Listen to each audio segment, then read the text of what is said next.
Prešov je na trati, Prešov má na základni postavenú striekačku z obce Kendice.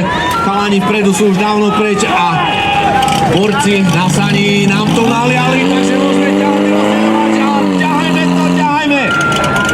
Snáď to zapojíme, ale Bčka už máme plné vody a Cčka nemáme zapojené, hlavne na tej ľavej strane. Tak stále bojujeme so svojím rozdeľovačom, ale snáď zapojíme aj tú C-čku, pretože ľavý prúd bude bez vody.